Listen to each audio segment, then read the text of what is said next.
جی S herbal wholesale آیورویدک ادویات کا قابل اعتماد مرکز۔ تجارت کے خواہش مند حضرات کو ہم مکمل ٹریننگ دیتے ہیں۔ ہمارے ساتھ تجارت کر کے بھرپور پیسہ کمائیں۔ علماء کرام، حفاظ، ڈاکٹرز اور میڈیکل والوں کے لیے خصوصی رعایت۔ تفصیلات کے لیے ابھی رابطہ کریں۔ قاسمی حج عمرہ ٹورز اینڈ ٹریولز حج عمرہ اور دیگر مقدس مقامات کی زیارت کا بھروسے مند مرکز۔ حج عمرہ جانے کے خواہش مند حضرات اسکرین پر دیے گئے نمبرات پر کال کریں۔ بسم اللہ الرحمن الرحیم۔ ناظرین السلام علیکم ورحمۃ اللہ وبرکاتہ۔ تحفظ دین میڈیا کے خاص پروگرام پرائم ٹائم میں آپ کا میزبان ضیاء الرحمن محفوظ فاروقی۔ آگے بڑھنے سے پہلے میری آپ تمام سے ہمیشہ کی طرح گزارش ہے کہ اس ویڈیو کو پورا دیکھیں، بہت اہم ویڈیو ہے، پھر اس کو خوب شیئر کریں۔ جن احباب نے ابھی تک تحفظ دین میڈیا چینل کو سبسکرائب نہیں کیا وہ براہ کرم ضرور سبسکرائب کریں۔ ناظرین آگے بڑھتے ہیں آج کے موضوع کی طرف۔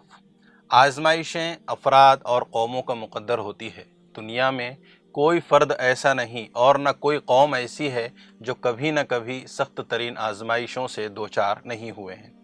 قرآن پاک نے صاف صاف کہا ہے کہ ہم نے انسان کو مشقت میں پیدا کیا ہے۔ قرآن نے یہ بھی کہا ہے کہ ہم تمہیں آزمائیں گے، تم کو حالت خوف میں ڈال کر، تمہارے رزق میں کمی کر کے، تمہارے لوگوں کی جان کی قربانی لے کر۔ یہ آزمائش کبھی ہلکی ہوگی اور کبھی سخت ہوگی۔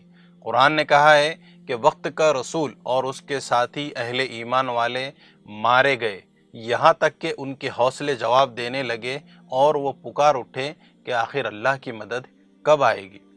قرآن پاک نے سابق انبیاء کا ذکر کیا ہے، جس سے ظاہر ہوتا ہے کہ کوئی نبی ایسا نہیں تھا جس کو آزمائش کے طویل مرحلوں سے نہیں گزارا گیا، مگر قرآن نے یہ بھی بتایا کہ وہ ان تمام آزمائشی حالات میں ثابت قدم رہے اور انہوں نے اولوالعزمی سے کام لیا۔ قرآن نے صاحب ایمان لوگوں کے یہ قصے محض تفریح اور صرف باتوں کے لیے یا پڑھنے کے لیے نہیں سنائے ہیں، بلکہ اس کے ذریعے اللہ کی سنت سے آگاہ کیا ہے کہ کامیابی اور سربلندی بغیر آزمائشوں اور قربانیوں اور صبر و عزیمت کے حاصل نہیں ہو سکتی۔ یہ اللہ کے غضب کی نہیں بلکہ اس کی حکمت متواترہ کی علامت ہے۔ ناظرین خود نبی پاک صلی اللہ علیہ وسلم کی زندگی کو تو دیکھیے، جن کو لوگ اپنے معاشرے کا صالح ترین فرد مانتے تھے، جن کو امین و صادق کہہ کر پکارتے تھے، جن کے حسن معاملہ اور کردار کی عظمت کے دل سے قائل تھے۔ جب حضور صلی اللہ علیہ وسلم نے ان کے عقائد کے خلاف تبلیغ شروع کی تو پورا مکہ دشمن بن گیا، ان کے گھر کے افراد مخالف ہو گئے، انہیں کعبہ میں جانے سے روکا گیا، ان کے سر پر عین حالت سجدہ میں اونٹ کی غلاظت بھری اوجھ ڈال دی گئی، گلے میں پھندا ڈال کر گلا گھونٹنے کی کوشش کی گئی، 3 سال تک شعب ابو طالب میں سماجی اور معاشی بائیکاٹ کیا گیا، طائف میں پتھر مار مار کر لہو لہان کر دیا گیا، یہاں تک کہ قتل کی سازش رچی گئی، ہجرت پر مجبور کیا گیا، مدینہ میں بھی چین سے رہنے نہیں دیا گیا، حملے پر حملے کر کے چھوٹی سی اسلامی بستی کو تباہ کرنے کی کوششیں کی گئی۔ پھر اللہ نے دن پلٹے، کمزوری طاقت میں تبدیل ہو گئی، کفر پسپا ہو گیا اور دین غالب آ گیا۔ ہمارے سیرت نگار اور واعظین ان باتوں کو بہت خوشالحانی سے بیان تو کرتے ہیں، مگر ایک دن کے لیے بھی وہ اس طرح کے حالات میں اگر مبتلا ہو جائیں تو ان کے اوسان خطا ہو جائیں گے۔ ناظرین اللہ پاک نے قرآن میں اپنے مومن بندوں سے 2 باتیں کہی ہیں۔ پہلی بات یہ کہی ہے کہ اللہ تعالیٰ کسی شخص پر اس کی وسعت یعنی طاقت و قوت سے زیادہ بوجھ نہیں ڈالتا، یہ ایک اصولی بات ہے۔ دوسری بات یہ کہی ہے کہ تم اللہ سے دعا کرو کہ مجھ کو اس طرح کی مصیبت میں نہ ڈال جو ہم سے پہلے کے لوگوں پر ڈالی گئی تھی۔ ہماری قوت برداشت کم ہے، لہٰذا ہم پر مہربانی فرما اور ہمیں ثابت قدم رکھ اور ہماری مدد فرما۔ ناظرین میں نے یہ لمبی تمہید صرف ایک بات کو ذہن نشین کرانے کے لیے کہی ہے کہ ہم اللہ کی حکمت کو چیلنج نہیں کرتے۔ ہم بھارت میں رہتے ہیں اور ہم اس وقت جن آزمائشی صورتحال سے دوچار ہیں، اللہ نے ہمیں ان حالات اور اس ملک میں پیدا کیا ہے، اس کا مطلب یہ ہے کہ ہمارے اندر اللہ نے وہ قوت اور صلاحیت عطا کی ہے کہ ہم نہ صرف ان حالات کا مقابلہ کر سکتے ہیں بلکہ اس سے عہدہ برا بھی ہو سکتے ہیں۔ اس لیے مایوسی اور خوف کے بجائے ایمان اور یقین کو اپنی زاد راہ بنانا چاہیے اور کمال صبر، حکمت، ذہانت اور اولو العزمی کے ساتھ حالات کا مقابلہ کرنا چاہیے۔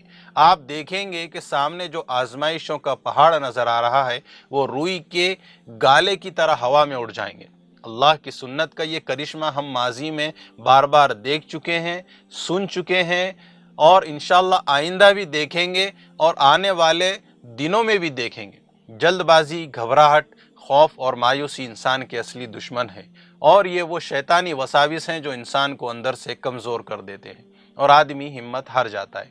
ناظرین، اللہ پر ایمان، رسول صلی اللہ علیہ وسلم سے والہانہ محبت، قرآن پاک سے ہدایت، آخرت کا خوف، آپس میں اتحاد و بھائی چارہ، اپنے بچوں کی اچھی تعلیم و تربیت، عام انسانوں سے محبت اور ان کی بے لوث خدمت، اپنے ملک اور ابنائے ملک کی بھلائی کی کوشش اور دشمن کو دوست بنانے کا ہنر ہم سیکھ لیں تو ہم اس آگ کے دریا سے بسلامت پار اتر سکتے ہیں۔ بس حوصلہ چاہیے۔ اللہ تمام مسلمانان عالم کی مدد فرمائے، اس ملک اور اس ملک میں رہنے والے تمام مظلوموں کی مدد فرمائے، ان تمام کی حفاظت فرمائے اور ہمارے ملک کی خاص طور سے حفاظت فرمائے، آمین یا رب العالمین۔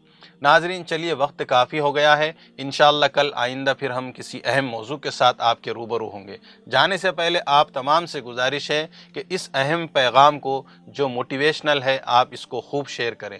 جتنے بھی آپ کے سوشل میڈیا پلیٹ فارمز ہیں کم سے کم درجے میں اپنے واٹس ایپ کے اسٹیٹس پر اس کو ضرور لگائیں۔ اس کے علاوہ تحفظ دین میڈیا کے یوٹیوب چینل کے علاوہ یہ پروگرام پرائم ٹائم اور اس سے متعلق اور اہم ویڈیوز تحفظ دین میڈیا کا فیس بک پیج ہے، اس پر بھی نشر کیے جاتے ہیں۔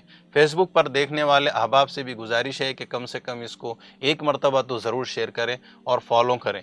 چلیے اب اجازت چاہتا ہوں، خدا حافظ، السلام علیکم ورحمۃ اللہ وبرکاتہ۔